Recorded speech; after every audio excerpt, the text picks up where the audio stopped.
오늘 함께 나누실 하나님의 말씀은 예레미야애가 2장 11절에서 17절까지의 말씀입니다. 내 눈이 눈물에 상하며 내 창자가 끊어지며 내 간이 땅에 쏟아졌으니 이는 딸 내 백성이 패망하여 어린 자녀와 젖먹는 아이들이 성읍 길거리에 기절함이로다. 그들이 성읍 길거리에서 상한 자처럼 기절하여 그의 어머니들의 품에서 혼이 떠날 때에 어머니들에게 이르기를 곡식과 포도주가 어디 있느냐 하도다. 딸 예루살렘이여, 내가 무엇으로 내게 증거하며 무엇으로 내게 비유할까? 처녀딸 시온이여, 내가 무엇으로 내게 비교하여 너를 위로할까? 너의 파괴됨이 바다같이 크니 누가 너를 고쳐줄소냐? 내 선지자들이 내게 대하여 헛되고 어리석은 묵시를 보았으므로 내 죄악을 드러내어서 내가 사로잡힌 것을 돌이키지 못하였도다. 그들이 거짓 경고와 미혹하게 할 것만 보았도다. 모는 지나가는 자들이 다 너를 향하여 박수치며 딸 예루살렘을 향하여 비웃고 머리를 흔들며 말하기를 온전한 영광이라, 모든 세상 사람들의 기쁨이라 일컫던 성이 이 성이냐 하며, 내 모든 원수들은 너를 향하여 그들의 입을 벌리며 비웃고 이를 갈며 말하기를 우리가 그를 삼켰도다. 우리가 바라던 날이 과연 이 날이라. 우리가 얻기도 하고 보기도 하였다 하도다. 여호와께서 이미 정하신 일을 행하시고 옛날에 명령하신 말씀을 다 이루셨으며 긍휼히 여기지 아니하시고 무너뜨리사 원수가 너로 말미암아 즐거워하게 하며 내 대적자들의 뿔로 높이 들리게 하셨도다. 아멘. 때로는 여러 말보다 한 장의 사진, 한 장의 이미지가 주는 메시지가 더 큰 경우가 있습니다. 많은 말보다도 한 장의 사진, 이미지로서 더 많은 것들을 느끼고 깨닫게 하는 것입니다. 오늘의 말씀이 그러하기도 합니다. 오늘의 말씀 가운데서 이 말씀을 보다 보면 그 이스라엘 백성 가운데 찾아온 하나님의 심판, 그 끔찍한 비극의 모습을 우리가 머릿속으로 그려볼 수 있습니다. 이 장면은 이렇게 말씀을 시작합니다. 내 눈이 눈물에 상하며 내 창자가 끊어지며 내 간이 땅에 쏟아졌으니.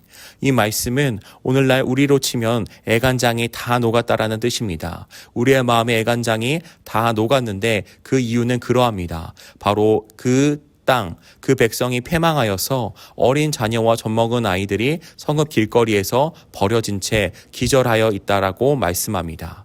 성읍거리에서 상한 자처럼 기절하여서 그의 어머니들의 품에서 아이들이 이러한 이야기를 합니다.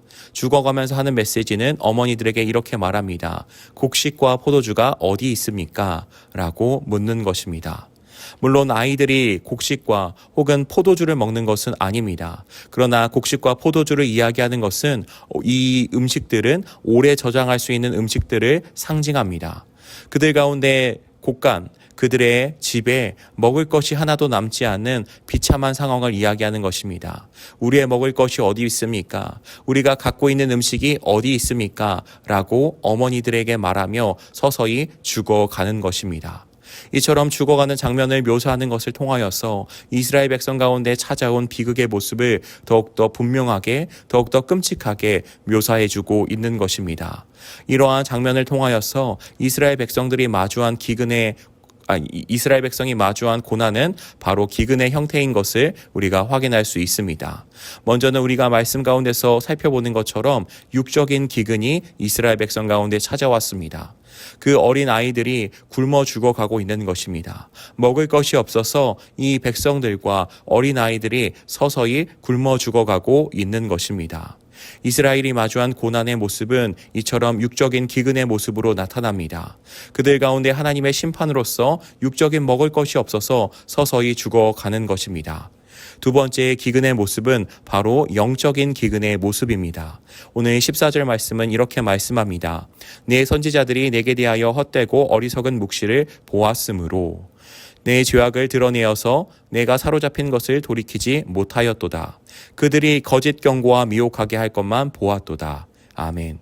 이 14절의 말씀은 여기서 말하는 내 선지자들은 바로 거짓 선지자들을 의미합니다. 하나님의 백성 이스라엘이 이 거짓 선지자들에게 속아서 헛되고 어리석은 묵시를 보았다는 것입니다. 그들 가운데 찾아온 기근의 또 다른 모습은 영적인 기근입니다. 하나님의 말씀이 없어서 회개하지 않았고 결국 죄악 가운데서 죽어가는 모습입니다.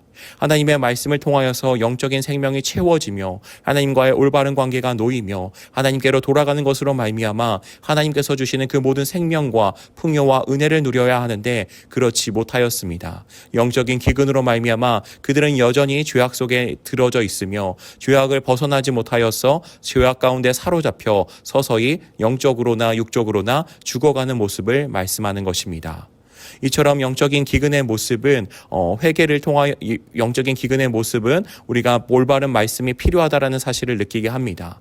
그런데 올바른 말씀에 대해서 우리가 오해하지 말아야 될 것은 영적인 기근은 다른 모습으로도 올 수 있기 때문입니다.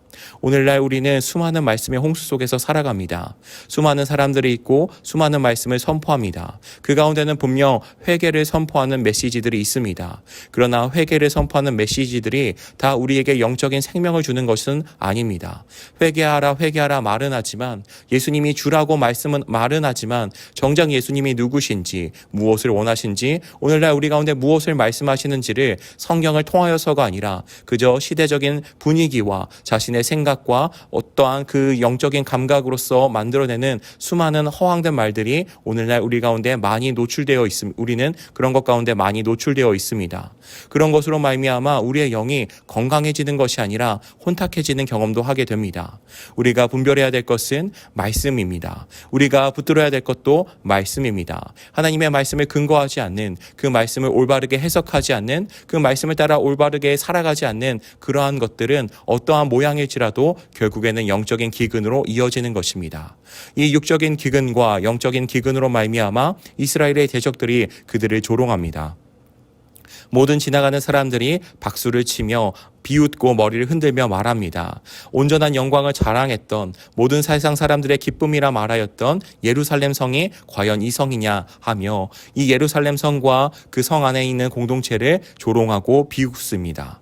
그리고 원수들은 이제 입을 크게 벌리면서 우리가 그들을 삼켰다고 우리가 바라고 기다렸던 날이 바로 오늘이라고 자랑하며 그들을 스스로를 자랑하며 이스라엘 백성을 조롱하는 것입니다.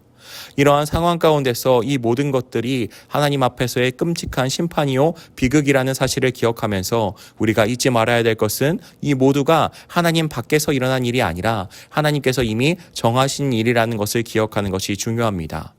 이들의 심판, 이스라엘 백성들이 겪고 있는 이 심판의 비극은 그저 하나님이 없어서 하나님이 힘이 약하여서 일어난 일들이 아니라 바로 하나님 안에서 하나님의 손 안에서 일어난 일이라는 것을 오늘 말씀이 분명하게 말씀합니다. 17절은 이렇게 말씀합니다. 여호와께서 이미 정하신 일을 행하시고 이 모든 일이 하나님께서 이미 정하신 일이라고 분명하게 말씀합니다. 어쩌다가 일어난 비극이 아닌 우리가 어떻게 할 수 없는 비극이 아닌 바로 우리가 하나님의 말씀을 따르지 않음으로 말미암아 이스라엘 백성이 하나님의 말씀을 따르지 않음으로 말미암아 그들의 죄로 말미암아 하나님의 말씀을 따라서 심판을 받고 있는 것을 분명하게 우리에게 알려주고 있습니다. 이 모든 일은 하나님이 이미 정하신 일이었습니다. 그들이 죄를 지으면 심판하신다라는 하나님의 말씀이 사실대로 이루어진 것입니다. 그렇다면 우리가 이 말씀을 통하여서 소망과 회복을 기대할 수도 있습니다. 하나님의 손 안에 있는 심판이라면 이 회복의 길이 다른 그 어떠한 곳에 있는 것이 아니라 바로 하나님께 있다는 사실입니다. 이스라엘은 이제 이 비극의 상황을 직면하면서 다시금 하나님께 회개해야만 합니다. 이 심판의 비극 가운데서 절망하는 것이 아니라 이 모든 것을 허락하신 하나님께로 돌아가야만 하는 것입니다. 오늘의 말씀을 통하여서 우리에게 주시는 교훈을 살펴보기를 원합니다. 우리의 모든 것이 하나님의 손 안에 있음을 우리가 기억하기를 원합니다. 우리가 삶 가운데서 일이 잘 될 때 그때는 하나님 안에 있는 것이고 하나님께서 우리의 삶을 붙드시는 것이고 우리가 삶 가운데서 어려운 일을 만날 때 하나님께서 우리를 버리시거나 하나님께서 살아계시지 않기 때문이 결코 아닙니다. 우리의 모든 것이 하나님의 손 안에 있습니다. 우리의 모든 삶이 주의 그 주권 가운데 있습니다. 중요한 것은 우리가 이제 하나님께로 돌이키는 일입니다. 모든 것이 하나님의 손 안에 있음을 기억하고 그 하나님 앞으로 나아가는 것입니다. 잘 될 때나 잘 되지 않을 때나 기쁠 때나 슬플 때나 그 어떠한 것과 상관없이 그 모든 것들을 주관하고 계시는 하나님 앞으로 나아가는 저와 우리 성도님들이 되시기를 원합니다. 일일비하기에 앞서 모든 것이 하나님의 손 안에 있음을 말씀을 기억하고 그 하나님의 주권을 인정하며 하나님을 경외하고 하나님을 예배함으로 말미암아 온전히 하나님을 바로 섬기는 하나님의 주되심을 삶으로 고백하는 우리 모두가 되어지기를 주의 이름으로 축복합니다. 기도하겠습니다. 좋으신 하나님 아버지 감사합니다. 오늘 말씀을 통하여서 하나님께서 허락하신 이 심판의 끔찍한 비극의 모습에 대해서 보았습니다. 그러나 이 영적인 기근과 육적인 기근과 고난이 그냥 우연히 일어난 것이 아니라 바로 하나님의 말씀대로 일어난 것임을 우리가 잊지 않게 하여 주시옵소서. 하나님께서는 실수가 없으시며 모든 것들이 하나님의 뜻 가운데서 이루어져 가고 있음을 우리가 잊지 않고 허황된 것에서 해결책을 찾는 것이 아니라 하나님께로 나아가는 하나님 안에서 답을 찾는 우리 모두가 되어질 수 있도록 도와주옵소서. 특별히 우리가 육적으로나 영적인 기근 가운데 빠져있지 아니하게 하시며 또한 우리의 이웃 가운데 육적으로 영적으로 기근 가운데 빠져있는 자들 가운데 하나님의 생명의 말씀을 증거하는 또한 선한 손길로서 도울 수 있는 우리가 되어질 수 있도록 붙잡아 주옵소서. 그렇게 행하실 주님을 기대합니다. 감사합니다. 예수 그리스도의 이름 받들며 기도 올리옵나이다. 아멘.